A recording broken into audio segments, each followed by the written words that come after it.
This is Daniel with POVPOOL. Today is September 9th, 2020 on a Wednesday. Happy Wednesday, everybody. I'm joined again by two pool room owners and another business owner to talk about what's a room to do and the state of pool and billiards in the country today. Notably, though, in California, because that's where all these guys are from. I'm joined by Chris Swart. He's the owner of California Billiards in Hayward or Fremont, California, which is in the Bay Area. I'm also joined by Jerry Matchin. He's the owner of Sticks Billiards in Ventura, California. And also, again, joined by Gilbert Najm, who heads up the billiard curriculum at the Elks Lodge in Burbank, California. And he also is a private business owner and an architect. Gil, Jerry, Chris, thank you very much for joining me again. And let's hopefully air it out. Like, what's going on with you up north there, Chris? Same that was going on in March and April and May and June and July. I don't know. I'm tired. I'm tired of sitting, getting eggs every single day. Not seeing money coming in. Pool room's still closed, in other words, right? Now it's almost technically, yes. Technically, it is closed. Yes. Six months now coming up. Almost 6 months. Coming on another, week? And then we're at 6 months. And for the audience out there that don't know, I just want to mention that Chris Swart's room, California Billiards, is the largest pool hall in California, boasting about 25 9-foot tables, 12 bar-sized tables, dartboards, full bar, full kitchen, about 15,000 square feet. So that's pretty significant, right? Yes, sir. 15 big square feet when you're not getting any money to pay rent. You're right. That sucker got big. I remember when we spoke before, you had said you had better open in June. Remember that? I did. Yeah. I mean, I'm at a point to where money is pretty much gone. It's dwindled. So we get to a point as businesses where there's a point of no return, and that's coming close. You know, I don't want to obviously lose my home. As much as the business means to me, my home and my family mean a lot more. So, but you have to look back at how long it's going to take to repay or the money that you lost. And to be honest with you right now, if I calculate it right, it's going to take me 2 years to make up what I've lost already. And that's just being conservative. If everything goes right, I think it's going to be longer than that. Mm-hmm. So that's not worth 6 months of shutting down. It's not. I'm a little confused, though. I mean, you know, you being one of the largest rooms in California, if not the country, you seem to be hanging in there, whereas there are a lot of rooms that have, are suffering, that have, well, I'm not saying you're not suffering, but they've basically closed. But you managed to hang in there. I was lucky enough to put funds away for a rainy day. This was a really big rainy day. Mm-hmm. Those funds are almost out. So I'm lucky that I was in the position to save the money I did. Otherwise, no, I wouldn't be here. If I didn't have the money that I put away, I'd have closed a while ago. Or I'd be sitting here owing a shit ton of money and being like a lot of the other room owners are, up in the air, not knowing what to do. So, no, I haven't taken any help from anything. I've tried to get some here and there, but a lot of it's me being lucky enough to put money away.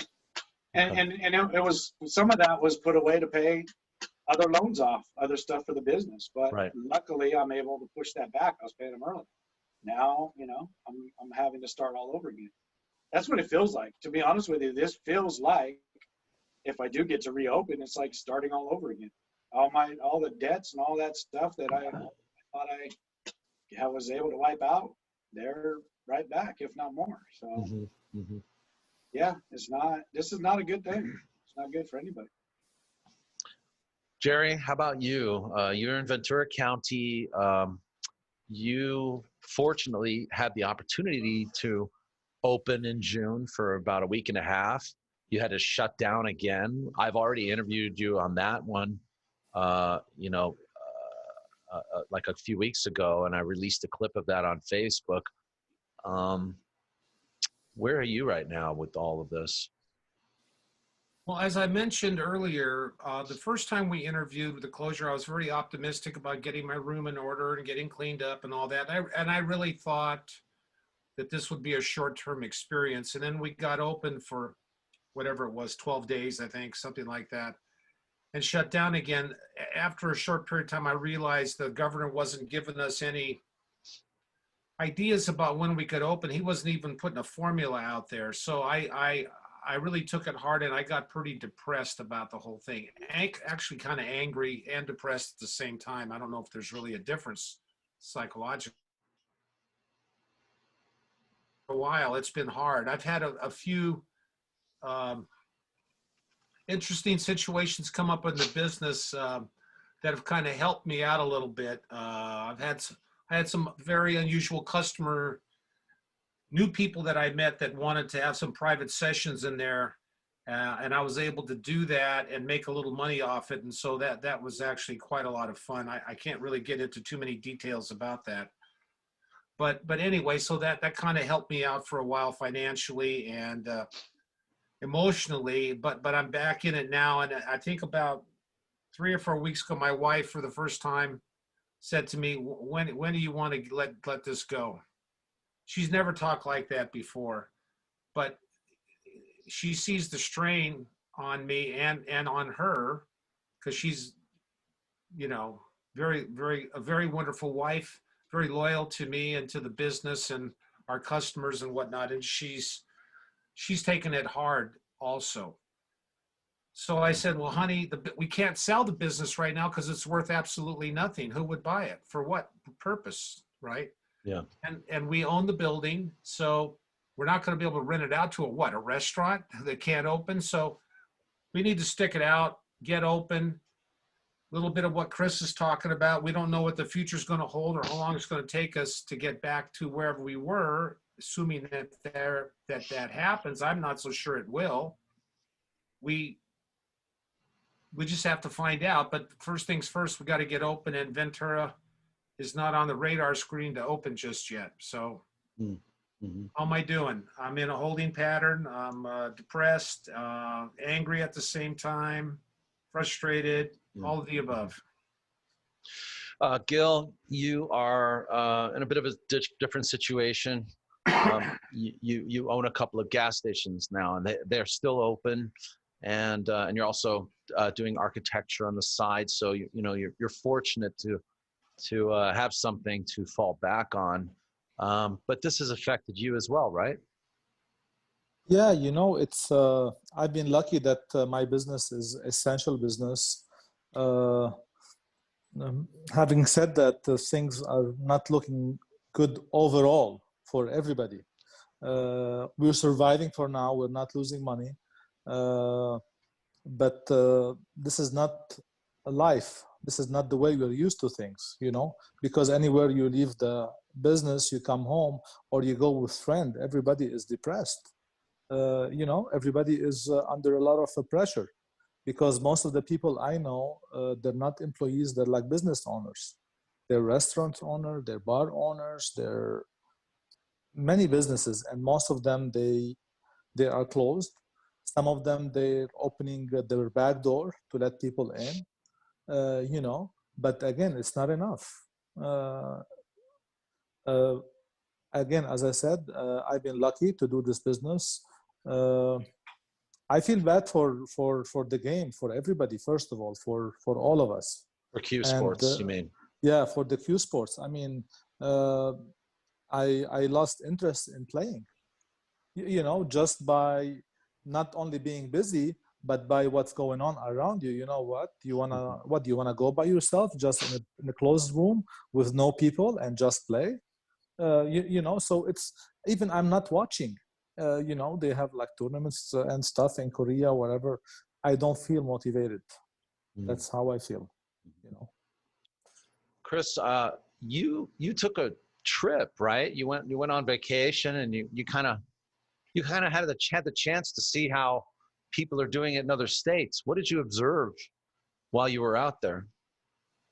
California's a shithole, and I've lived in California my whole life. I'm being straight, blunt. I haven't been outside of California a long time on a road trip. Okay. After that road trip and getting back, I'm ready to leave California. I'm that irritated with California. Mm-hmm. I think that a lot of people need to get out of the state and come back into the state to realize what shithole that they live in. Because I'm going to be honest with you, from the border all the way to the Bay Area, I want to close my eyes. It's sad. You go outside Nevada. I went Nevada, Idaho, Montana, Wyoming. Yeah. A few of those. I didn't see trash on the road. I didn't see a pothole the whole way through. Mm-hmm. 80 miles an hour you can drive. I mean, I didn't see people complaining about wearing masks. I didn't see any issues. Wearing masks. Outside. Wearing masks, you said? Yeah. Either wearing masks or not wearing masks. Nobody's arguing. Mm-hmm. You know, everybody just, I mean, I went not Yosemite, but Yellowstone. I go to Yellowstone, and you've got people that are wearing masks, not wearing masks, but they're staying away from each other. There's nobody complaining, nobody, no bitching, no moaning. They're just all living together and enjoying something they get to see. And if you take anything out of this pandemic, it's allowed, I think, people to just go out and travel and get away from the situation that they're in, and to open their eyes and say, hey, it's not that bad. Enjoy what you have in front of you. I mean, went down whitewater rafting. It was awesome. In a boat with people I don't know, not worrying about wearing a mask. And was I afraid of that? No, I'm not, because a lot of these people were on it. I mean, the first question is, do we need to wear masks or not? We're all talking to each other, not yelling at each other, So yeah, it was an eye opener. And to be honest with you, with everything that we're dealing with right now in California, I think California's let its constituents down. I think the leadership here is an absolute joke. I'm not a political kind of guy. I don't care if you're Republican, Democrat, but leadership is absolutely let us down, and they're still letting us down. And it's like they got their heads up their asses, and they want everybody to believe the hysteria that's going on. Mm-hmm. I'll bring up one more thing: the bike rally, Sturgis. Mm-hmm. I was up at Yellowstone when I seen hundreds, if not thousands, of those bikers ride through. No issues with any of those bikers. Most of them have masks on. They're just having fun. They get up there. There was no problems, but all of a sudden now stories come out, 250,000 people infected out of 450,000. That's bullshit. That's just a story to make people think that you shouldn't be around a bunch of people. I mean, first off, I've talked about this before. There's no way to tell where you got that virus, because you can either get it that day or you can get it 2 weeks later. There's no way you know exactly where you got that virus. Well, the testing is for shit, that's for sure. Absolutely. So when I see that irritates me. And you start to see that through Phoenix, through California. These are the guys that are out there pushing that because they don't go to the beaches. Don't go here. Don't get in crowds. Don't do that. You can do that, but just do it responsibly. But here's, and I'll go one more step. This weekend, holiday weekend, I don't know how Southern California was, but up here in Northern California, they closed every beach except for 2. What the hell do you think people are going to do? Pack the 2 beaches, right? So then they bitch and complain.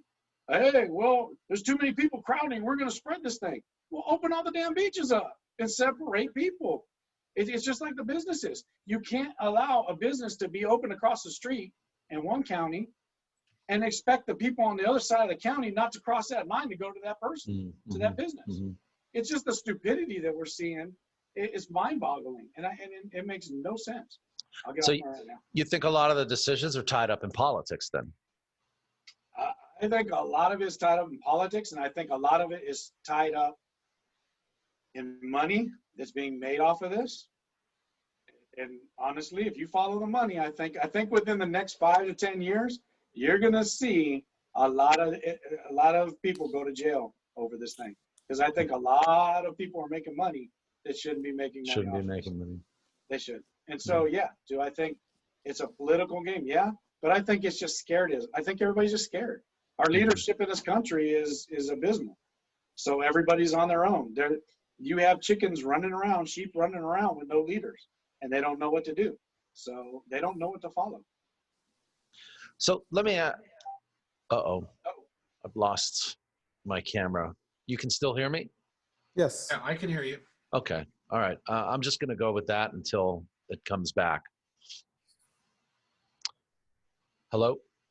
Yes. Okay. So I was talking to Chris. I was talking to you earlier about this before we started recording, but you know, and I think we kind of like we're touching on something where, you know, rooms have been closed for 6 months, and I'm not just talking about pool.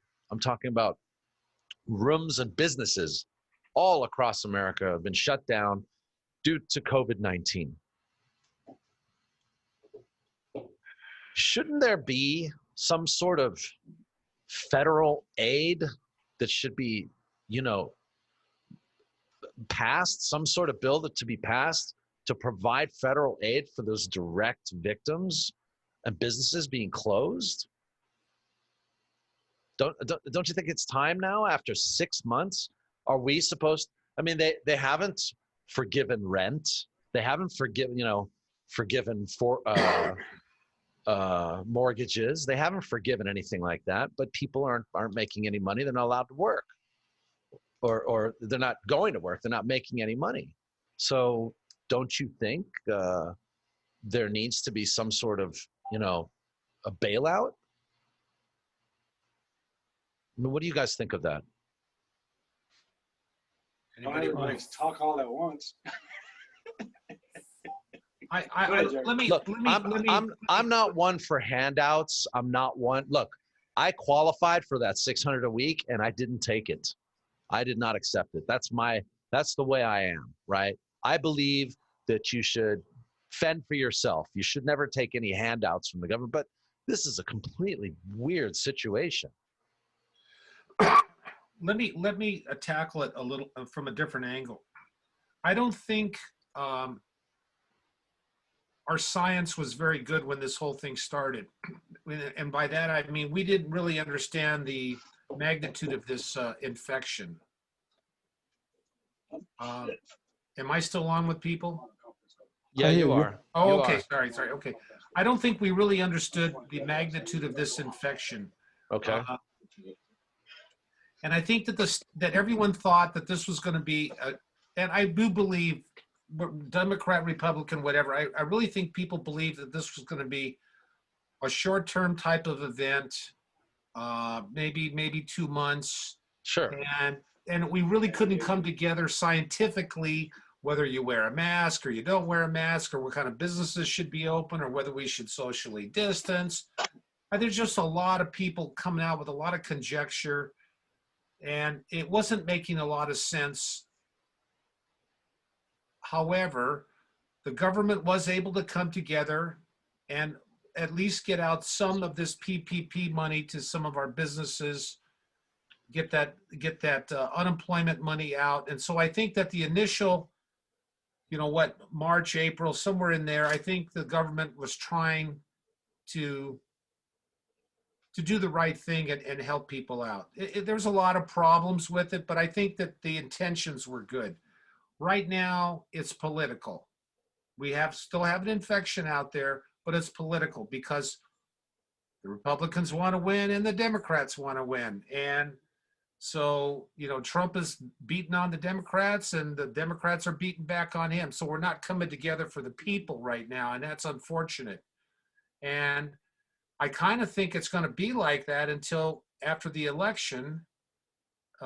Whoever knows, who will ever know what the result of that's going to be. Anyway, that's a whole nother matter. But I just don't see the money coming out there right now. And I agree, Daniel, it should be coming out there right now. This is the time we really need it right now. Kids are out of school. It's just a very sad time. Businesses are still shut down, and people are hurting.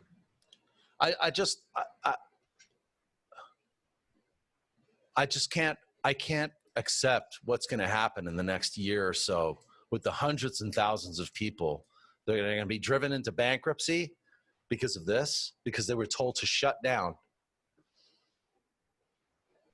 Hundreds and thousands. This is not going to be isolated cases. Shut down for 2 weeks. 2 weeks. Yeah, Remember for 2 weeks, right? 2 weeks.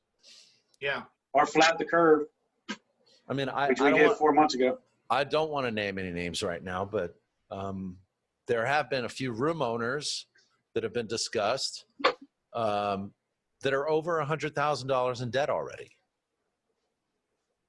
It's easy to be in debt, Daniel. Very easy. I'm gonna just to give you an example, just to talk about the point. The money was given to business owners, but certain people get extra money. Like I know people, they got $600,000, $7,000 on their PP. The small business, the SBA the loans. small business. Yeah. And a lot of frauds around there. So the money was given. It wasn't controlled by the government. Okay. So they give everybody, whoever comes first, come serve. You know what I mean? And this is number 1 point. Number 2 point, the benefits of the whole situations are the banks. I'm going to tell you why. The banks get from the federal almost 0.25% to 0.25% on their money.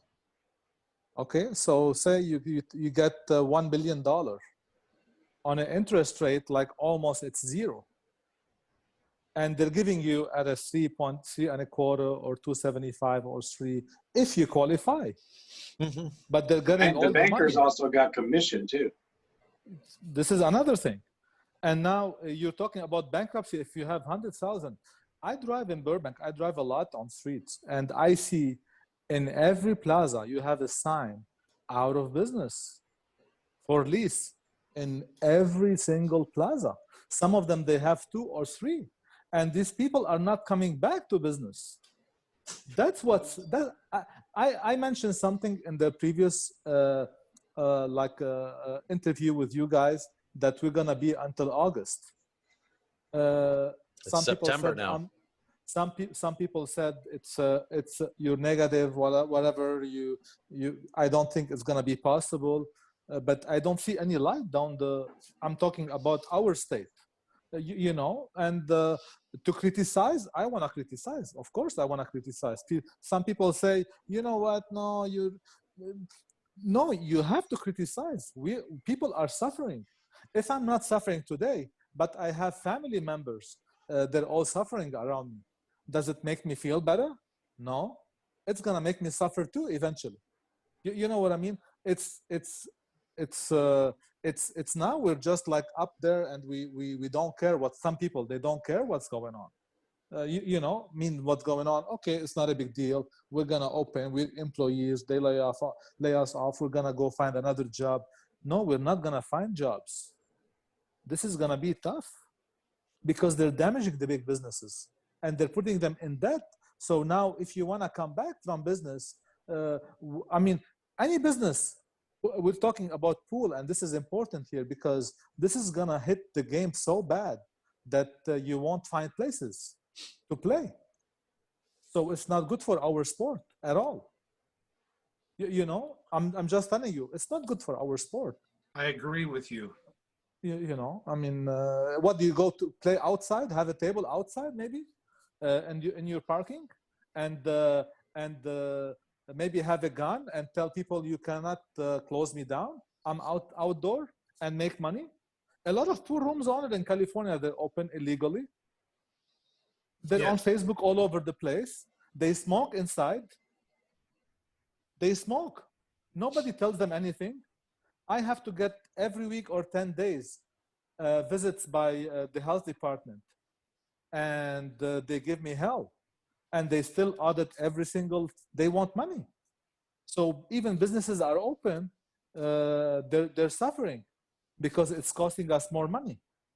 You know what I mean? And there is no mercy. Chris, there is no mercy. You talked about that, Chris, about how you had entertained the idea of serving food outside or doing something outside, correct? Tell us about that. Yes, I did consider it. I mean, my situation's a little bit different because I've got a lot of construction going on, so I can't even eat outside if I wanted to right now. Mm-hmm. But the reality is, I'm a pool hall, a restaurant, bar, all that good stuff. Serving outside is not going to pay my bills. It's almost cost me more to do it outside than it's worth. My biggest issue is every city and every state and every county seems to be doing a different thing. In order for me to open outside, I got to get a permit, or I got to go through a bunch of paperwork with the city. The city has to come out and inspect it.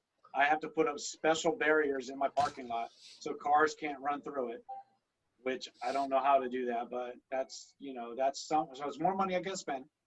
Then I got to talk to ABC, because now in order to serve alcohol out there or beer, I have to get a special permit that's going to cost me $250 and sign paperwork. And then they got to come out and okay it. And then I'm done with that. I got to go to the health department. The health department's got to come out and okay and make sure everything's where it's supposed to be. And I got to do paperwork on that. And then there's one more other age. Oh, and I got to go through my landlord and make sure my landlord's okay with it. And all that stuff. And you start looking at it all. And what are we doing? Paying more money. And what's pissing me off at ABC, I just paid $2,000 for my license last month. So I asked her, she goes, oh, it's going to be $250. Well, I'll tell you what, I ain't been open in 6 months. How about you send me $1,000 back of the two I just sent you? Because I can't sell anything. I'm closed. So how are you accepting my 6 months? How are you charging $250 more? Oh, it's a convenience. It's a fee for doing all the paperwork. Well, don't do the paperwork. How about you just give us the okay? It just, everybody, I mean, I get all these agencies are trying to make money. I get that they're trying to do the right thing, but there's no consensus. Here in Newark, that's right next to me. I'm right on the borderline. Some poor restaurant is putting outdoor dining in. They're going to put it on the parking lot. The city of Newark is making them put a floor in above the parking lot because they don't want the tables and the chairs on the parking lot because they feel that that's dirty. So they should have to build a floor to put their stuff on. That's just asinine. It's retarded. It makes no sense. So now they're going to go through and have to spend all this money to build a restaurant outside with a floor. And then 3 weeks from now go, oh yeah, you can go outside now for 25%. We can't, we're broke. Restaurants are broke. And how, I guess we have magic trees. We got, back in the day when we were little, we go out and we cut our money off of a tree. I guess those still exist. I don't know where, but I guess there must be an orchard somewhere. It's insane. I'm fit to be tied with everything that's going on right now with everybody's business. I feel bad for entertainment industry. Nightclubs, they're screwed. Nightclubs, I don't think we'll see a nightclub open. I think you'll see every nightclub closed. I know that there's a couple bars and nightclubs that are opening outdoors, which they're allowing, but they're not gonna exist. They're gonna go away. I kind of like the way Vegas handled things in this regard. Come at your own risk. It's very clear. It's dangerous to go there. You might get infected, but everybody goes there with their eyes wide open. They know it's a group of people. They know their infection rate is not under control, but you know what? Maybe that's what we need to do too. Come at your own risk, because Vegas wasn't going to put up, or Reno wasn't going to put up with being closed for a year. That just wasn't going to happen in that state. That was not going to happen. California, they might try to do that to us, but that wasn't going to happen in Nevada. It just wasn't going to happen. And we had some movers and shakers in California, like Elon Musk, who just said, you know what, I'm opening my plant up. I don't care what you say. And I'm bringing 25,000 people back to work, and I'll be there. Chris and I talked about this, and I'm going to be there. If you want to arrest anybody, come arrest me. So he basically did civil disobedience, but he's a big player. So what they do, they left him alone. They left him alone. I'm 3 miles from him. Yeah, I know you are. Yeah, the old 3 miles. Yeah, they left him alone. No one said a word about that, at least not in the papers down in Southern California. Not a word. Not a word. So not a word. There's some people that are just being defiant, but they have clout. He does have clout. They're paying. He's paying. I can guarantee you they're paying. Let me put it to you this way. On our old list, theaters were last to open with nightclubs. All of a sudden, with this new system, theaters can open right now, and the worst part of it. How the hell does that happen? Hollywood, baby, Hollywood. How does that happen? Somebody's getting paid. Somebody's getting paid. So I'm going to put it out right now. Newsom is pocketing money. I guarantee it. He's got money coming in. I'll say it all day long. These politicians got to go because they're putting money in their pockets. Guaranteed. There's no way that all of a sudden you can flip those upside down and have those starting to open without somebody getting paid. Elon paid money, or he used his clout, but he did something. Some police department somewhere is going to get new Teslas. I guarantee you. He paid. And you're seeing that everywhere. You're seeing the casinos in Sacramento, casinos here in San Jose. I'm sure there's some down in Southern California. Guess what? They're paying. They're paying to open. They don't have a choice. That's what they're doing. Welcome to California. So let me bring this back to Q Sports. I feel like it's kind of sad, you know. We're all frustrated. I have a business that depends on pool rooms being open. Obviously, I'm a live streamer. I cover events. You guys own your rooms or preside over them. You have no pool players really patronizing you guys, nobody giving you guys any money to stay alive. So you guys are on your own here, but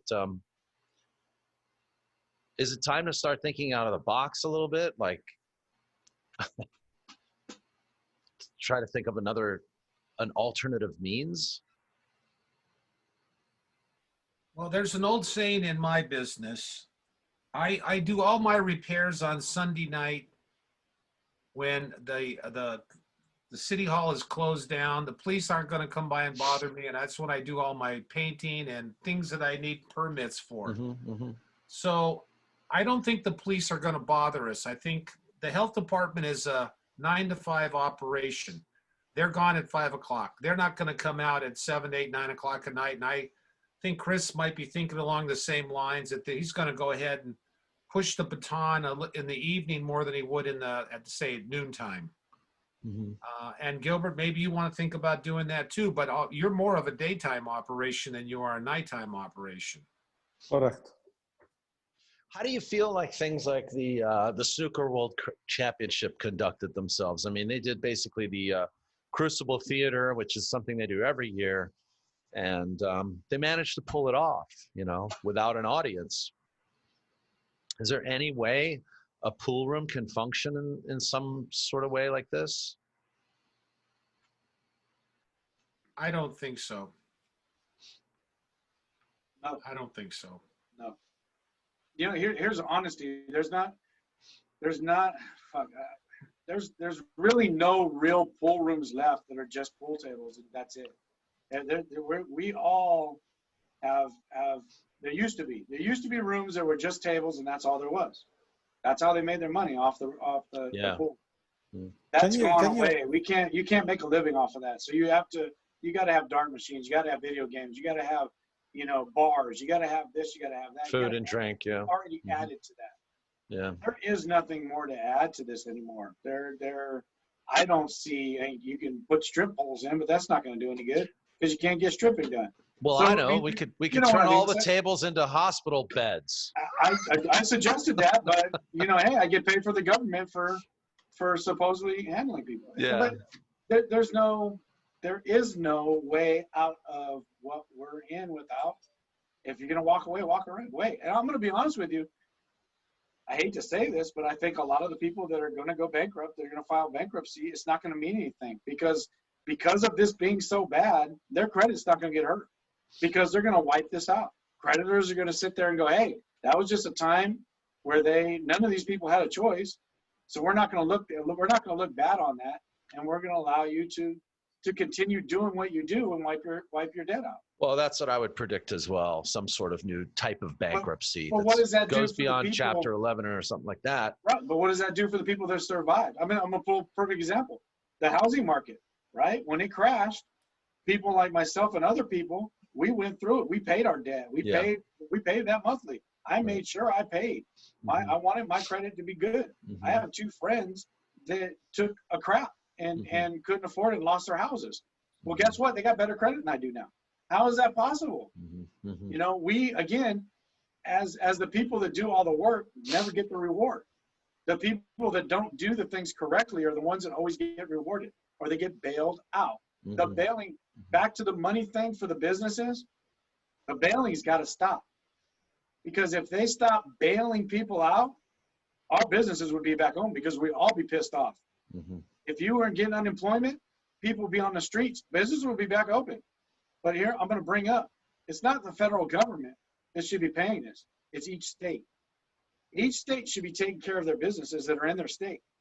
And so I guarantee you, if California had to take care of their businesses instead of getting the money from federal, we'd all be open to have smiles on our faces. This wouldn't exist anymore. The state is going to file bankruptcy. That's right. They're going to get bailed out from the government. They know that's this. what they're doing right now. You know, that's right. Any street you walk in, you see 100 homeless people. And I'm sorry to say that, but we have the most beautiful weather in the country, and everybody wants to be here and get $1,200 a month, you know, to be on the street. And now you walk near these homes, expensive homes, and you see people with tent. And we're the 5th or the 6th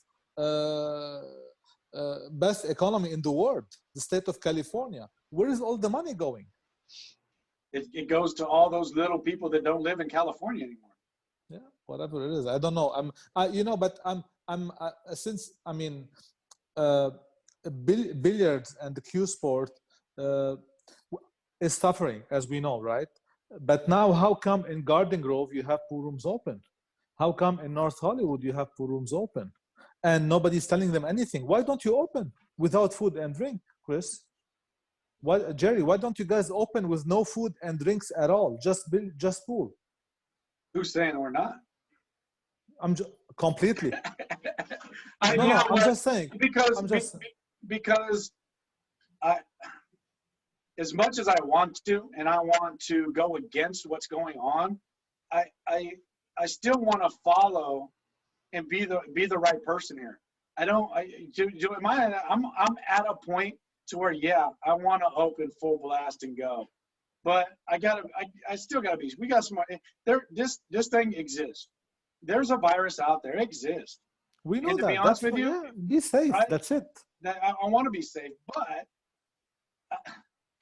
I don't want to be the one that goes, look at that asshole fighting his way because he wants to open because he's worried about money. For me, it's not about money. It's about survival now. If I lose this business tomorrow, I'm okay. I'm all right. I mean, thank God I have a wife that makes way more money than I'll ever make, and that's what keeps us where we're at. But in all honesty, I'll drop this business in a heartbeat. As much as I love pool, it's not going to drag me down. I've got a limit where I'm going to be, and if I hit that limit, it's gone. And I go on and I survive. But I'm lucky. I'm okay. I put my money where it needed to be. I made sacrifices a long time ago. I invested when there was a housing crunch and got a home for nothing out of foreclosure. That's going to happen again, and that's the time to do it. But business is business, and sometimes business, you have to be smart enough to just let it go. To be honest with you, if I really wanted to, I can rebuild one 5 years from now. Do I want to? To be honest with you, I don't think pool's going to survive this for a while. I don't see pool going anywhere for another, I'm going to say 4 or 5 years. I don't see big tournaments. I don't see BCA doing crap. I don't see APA going to be able to do big tournaments. That's going to kill leagues. I don't see any way that you can get youngsters to learn to play the game. We'll survive off a dying population for a while. But for example, I got a young kid, Chris Robinson, Spencer, Ladden. those are two young kids, but that's the only two that I know of in Southern California. And they had special deals. Their folks either had money or they got a deal from the room owner, myself included, to learn how to play and put the hours in that's needed. Back in the day, Bryce Avila up here where you are was a young kid, and Amar and Tony, they all got to play for cheap money. But you don't have, Chris, you don't have any 14-year-olds that can come into your pool room every day and learn to play. You just don't have them. Their parents can't afford it, or you got to make a special provision for them. So I see pool and 3-cushion, snooker, all of it going down, at least here in the United States. I don't know about elsewhere. I tend to agree. I mean, now you got what, like these Fargo hustlers now, like they basically say like, oh, well, this is my Fargo against your Fargo, but nobody's even playing anymore. So like, whose Fargo is even real anymore? Yeah. You know what I mean? So you got these people running around, right, matching up when there's clearly they've been practicing a lot, but the other guys haven't, and their Fargos have dropped way down. It's like, I'm gonna put this out there, and everybody's gonna be mad at me that ends up listening to this. But here's reality: true pool players don't pay our bills. They don't. No. Right. The people that pay our bills are the people that only do it as a recreation. The casual players. That's right. And to be honest with you, what's going on right now with some of the businesses closing, I think once we get past where we can get 75% occupancy or back to 100, I think we're actually going to do better than we were before. And to be honest with you, I see pool as a pool room better with the better players leaving and not being here anymore. They don't take up the table time when I got recreational players that come in here that are younger, the kids, and are 4 at a time, and that are paying the 20 spend more money bucks. Correct. And eating and drinking and doing all the good stuff. I tend to agree with you, Chris, because back in the day, before Brunswick, before they campaigned to like, open up pool halls all across America. Remember that in the 50s, the 40s and 50s, where there's this really aggressive campaign by Brunswick to turn everybody into an entrepreneur, and like, we'll even finance you to open up a pool room. Just use our tables. I think that before that, there were tables at home everywhere, and then when the pool hall flourished, those home tables started to go away. So I think you're right. I think it's time for the home table to return, and then maybe that will be where the new pro, the new hustler will hang out, is at the and have private matches, and that's great and everything. But you're right. I think the casual player is dying to come back and play pool at the pool hall, because that's a place where they get to meet people, they get to socialize and make connections. You know what I mean? Yes. Not focus on their pool game, I mean, that's just incidental, So I think you're right. I think that if there's anything positive we can kind of put on this is that the balance is changing. I've spoken to representatives at West State Billiards, and they've told me that they're doing fine. They're selling pool tables at homes. And the home buying business, the pool tables at home thing is growing, Which is that's because go ahead. There's a reason for that. That's because we're locked down, Daniel. I don't think that business, the home table business, would be growing if we weren't in this pandemic right now. But we're not locked down anymore. We're not locked down anymore. Nobody's telling us to stay home anymore. They're just telling us not to open. Oh, I got you. There's no more lockdown. There's no Well, I agree with you. I absolutely agree with you when it comes to, I had a table growing up. I know a lot of people that I know had tables growing up. I know when I went to college, we had a table in our house, and to be honest with you, there was guys that were my roommates and friends that never played pool before. We would get together and then go hit the bar that had tables and go play at the bar. That's what so yeah, does it promote pool by having that at home? Absolutely. And I think that if you look at darts, So darts was really big back in the 80s, most of the 90s. Way bigger than pool ever was. You know, we went to Reno, USPPA. They had the dart mecca going on over there at the same time in Reno. They were paying $50, $75 to $100,000 first place for numerous events, not just one. I'd be in the elevator and those guys, hey, what are you guys here for? Well, pool tournament. What does that pay? Oh, it pays like $2,500. Are you serious? You know, we made that in last place. That was the kind of things. But darts died, and I think the reason why is there was so many bars that were playing and so many things were going on that it liquidated itself. Now all of a sudden, within the last about 5, maybe 8 years, darts are starting to make a comeback again. Huge comeback. They are, and there's not a lot of places that have. Well, one, what helped was being able to use the internet now, and they can play each other wherever they're at. So you don't have to be at the bar. Yeah, the You could be at dartboards. multiple bars playing each other. That's They're all networked now. Networked, Yeah, absolutely. yeah. But not all the bars have a ton of them.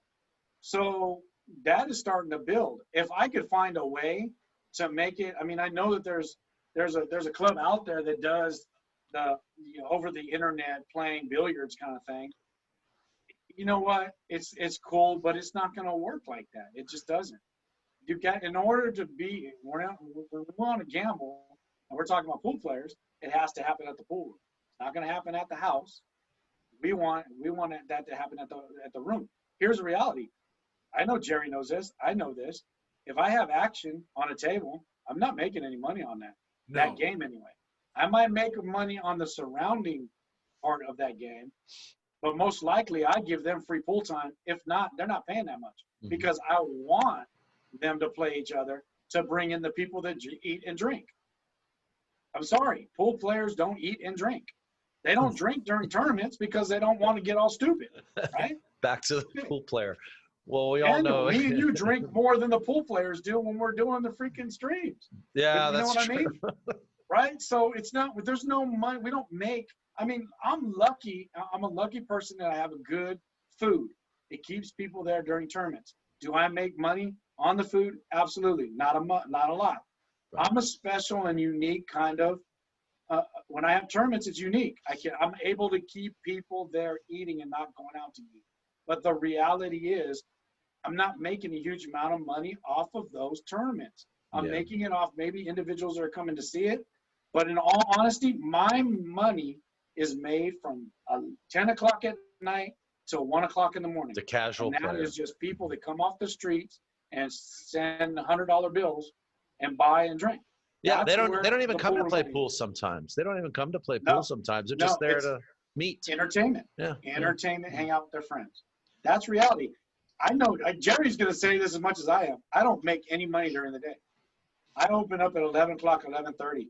I don't make money until I hit about 9, 10 o'clock. I'm losing money all day long. The 5 to 10 that I'm doing right now, that's where part of my sweet spot is. I don't need to be open during the day. I just do it out of convenience for some of the players that want to be there during the day. And to be honest with you, to clean the room and for my chefs to get things ready the night before. Yeah. Other than that, I lose my butt during the day. It's useless. It makes no sense. But we do that because we still want to take care of those players and make them happy. But the money is nighttime. Players don't, very few players of any note are good tippers or are going to put the time in, be gentlemen about things and do the right thing. Very, very few. Very few. Very few. Tips.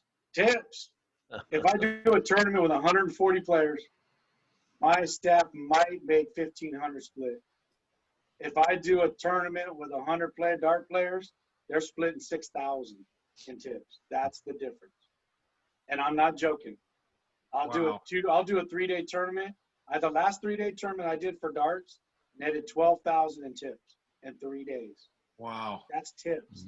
Wow. My staff made more than I made.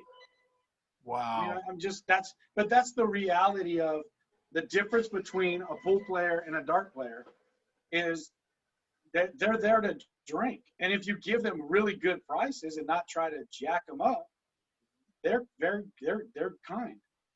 They have fun. but they're very into tipping. You're right. Pool players, there are some out there. Don't get me wrong. Don't put me in the position that there's not a dart player out there that don't tip. But Or pool I've player, never seen a tournament ever pull that kind of tips, ever. I know what you mean.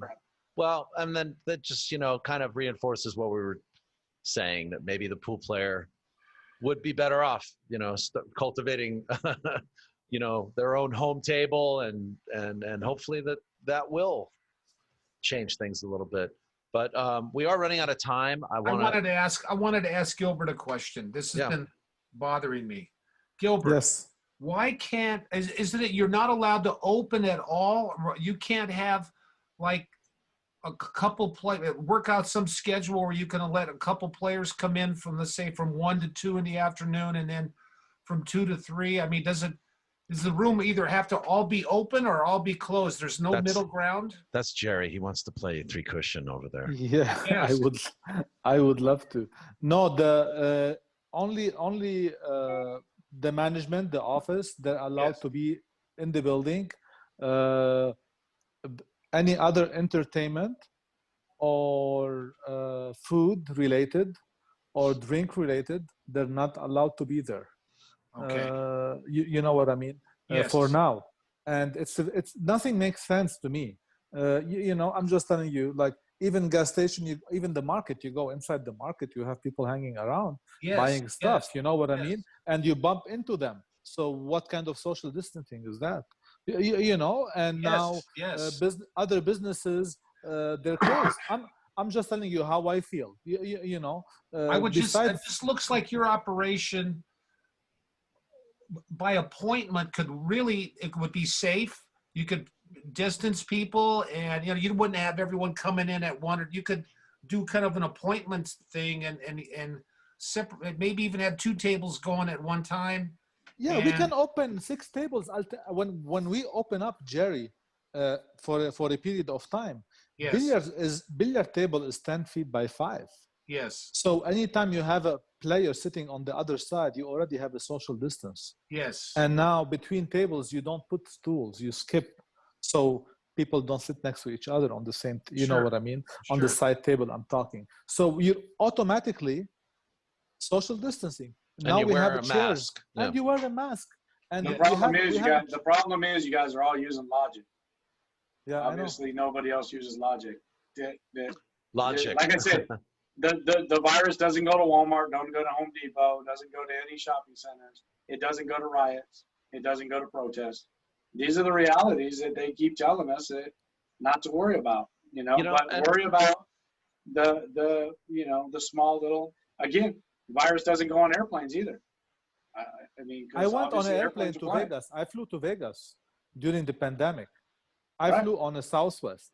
Right. And what they did, they removed the middle seat, so you can, like there is less people on the plane, but so what? It's a closed space. It's more closed than any other space there is. Exactly. And I went to Paso Robles for 4 days. There is no social distancing in the city. I went to Laguna Beach. Laguna Beach you're in a different place. Not many people wearing a mask. On the beach is always many people. They're being careful in restaurants. Yes. But again, you have certain spots, and it's not for everybody, I guess. I don't know. Well, here we are once again, questioning the logic of anything. So the sad thing is we haven't gotten anywhere. We sat here in March. We sat here the last time we talked, and we're talking again now, and nothing's changed except for everybody's broke. That's the sad thing.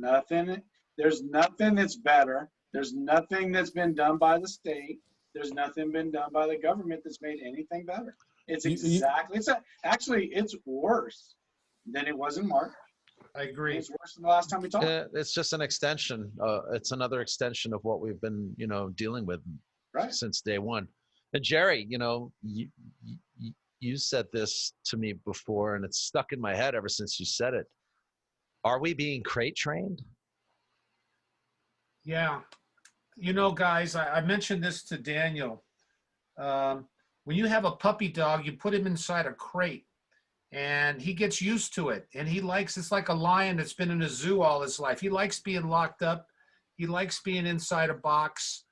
You hear a lot of prisoners that have been in jail for long periods of time. They like it. And we're being, in my opinion, we're being crate trained now. We're being trained to stay inside the house, never go out anywhere, and just take it and like it. I don't know if that analogy works for you guys, but it works for me because I see it all the time now. Well, that's pretty unacceptable to me, man. I got to tell you. Totally well, you're starting to see division even in the counties and in the cities now. You're starting to see, for a while, everybody didn't know shit and nobody knew what was going on, but you're starting to see some counties and some cities that are questioning. I mean, you have health departments in a county that are trying to figure out the logic of the new tier system and they can't figure it out. Correct. And that's scary. That's scary that the state came out with this new tier system and you have actual people that have PhDs that work for these health departments out of these counties that are sitting there going, what the hell is this? Can you explain this to me? And they can't do it. In Southern California, I don't know about Northern California, but in Southern California, and I think Gilbert would agree with me, LA County is the most confused county that I have ever seen. They don't know what they're doing. They can't give you a straight answer. They don't know what tests are working or what tests aren't working. You listen to the conference, it's a softball questions. They don't ask them tough questions, and it's horrible. And being a former nurse, retired nurse, I can tell you that I'm looking at this and I'm thinking, what are they trying to do today? Today, the health director, Barbara Ferrer for LA County, is saying they're not going to allow any Halloween trick-or-treating in LA County. That's a month and a half from now. You think that that's going to happen? Here's what they're going to do. She just said that. Here's what they're going to do, Chris. They're going to pack the streets. No, they're going to go to all the stores and the candy makers and ask them not to put up any Halloween candy. You're not up there, but I'm looking to see that. Yeah. I agree with you, but they just said basically they're like your children. Don't do this. What are they going to do? Correct. Now if they get away with Halloween, guess what's coming after that? The two biggest holidays of the year, Thanksgiving and Christmas. Not going to happen. Here's another funny one. How about this? We have, in the whole Bay Area, we have 1,120 deaths. There's 13,000 plus in the whole state. Where do you think all the other deaths are? Down by you, but we're acting all the same, right? Yeah. If it was so bad, you guys would be sitting inside sheltering in place right now. Yeah. It just, you look at the numbers in total, it makes no sense. You look like you're in a small confined space, like you're in a crate right now, It's my Chris. office, buddy. It's my office. You should know as a business owner that real estate is important. My office is not important. Okay. Let me ask you this for business owners. Who's gonna pay the property tax by end of the year? Thank you. Think? Who's gonna pay it? Seriously? Yeah. What's gonna happen? You know, I have to pay around 50 grand end of the year, and I don't have this money. Yeah. Well, how many not business owners, but how many landlords are going to go out of business because their tenants aren't paying them? And they cannot pay the bank. Right. Foreclosures. Let's finish this off with who's going to win this? The banks. The banks gave out the PPP loans and made a ton of money off of them, ton of money. And now they're going to turn around. They're going to suck in all of all these landlords, all these people. The banks are going to make out with billions and billions, if not trillions of dollars. And guess what they're going to do? They're going to loan it back out and make more money. Yep. It's an endless cycle. The banks are the government. Our government controls every single bank, and those banks are what. I have to go. I know. We all got to go. We can continue this for the bank's giving us the 7 out, guys. That's the moral of this story. Gilbert, Chris, Daniel, I gotta go. Love you guys. Take Okay, care. love you too, man. Take All care. right. Okay. See you. Bye. Thanks, Guys, Daniel. thanks a lot. This is Daniel, POVPOOL. Keep loving pool, Q Sports. And I want to thank Chris, Jerry, and Gilbert for joining us once again. Really wish you all the best out there in the United States and all across the world. Thanks a lot. Buy your candy now for Halloween. All right, Buy thank your you. candy. There Hurry you up. go.